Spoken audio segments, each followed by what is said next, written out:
this lost modality of prayer out of the realm of academics and into something that's very real that we can apply in our lives.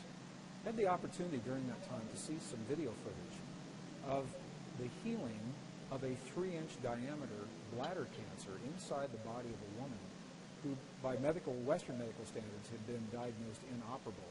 She had gone, as a last resort, to a medicineless hospital in Beijing, China. It was in this medicineless hospital where they began simply by addressing the life-affirming ways that she could change how she was living her life. They taught her life-affirming ways to breathe and life-affirming ways to nourish her body, gentle movements to stimulate the energy centers in her body. And as she was doing these and strengthening her body, at one point it made sense to undergo a process. Now I'd like to share this. I'd like to describe it to you as a very potent example of how the feeling world inside of our bodies has a direct effect, in this case a very graphic effect, on the world beyond our bodies. So in the video documentation, the film shows a woman lying on in a hospital room. She's fully awake, she's fully conscious, she believes in the process that's about to happen. Before her, there is an ultrasound technician who is running an ultrasound wand over her lower abdomen that we can see on a split-screen television. And on the left-hand side of the screen, they do a snapshot, a freeze frame of an instant in time for reference, so we can see what her condition looked like in that instant in time.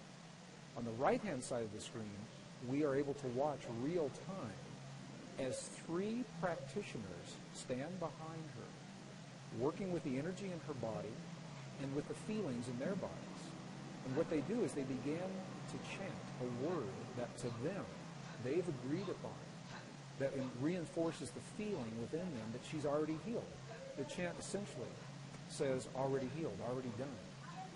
And as they begin to have this feeling and to say these words among themselves, on the computer screen, on the television screen, we can watch in real time this cancerous tumor as it disappears in less than 3 minutes real time.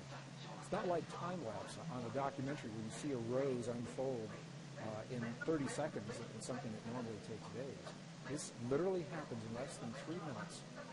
Her body responded to the feelings of the practitioners who were trained to have the kinds of feelings that they were having. And all they were feeling was the feeling of what it feels like to be in the presence of a woman who is already healed, fully enabled, fully capacitated. They were not seeing her as a woman who was sick, and they weren't saying, bad cancer, you've got to go away. It's a very, very different way of thinking about things. It's a very graphic example of precisely how this principle works. I had the opportunity to speak to the gentleman, Luke Chen, that actually created this film. And I asked him a question. I said, what if those 3 practitioners weren't there? I said, could this woman have done this? Could any of us do this on our own? And he smiled at me when I asked him the question. He said, Greg, in all probability, she probably could have done it alone. However, there's something about us humans in that we seem to feel more empowered and stronger when we're supported by others in the things that we believe in and in the things that we choose to accomplish. So while she probably could have had this feeling and done it herself, having these 3 practitioners work with her was the threshold that it took for her body to respond. All they were doing was having the feeling as if she were already healed. In less than 3 minutes, her body responded.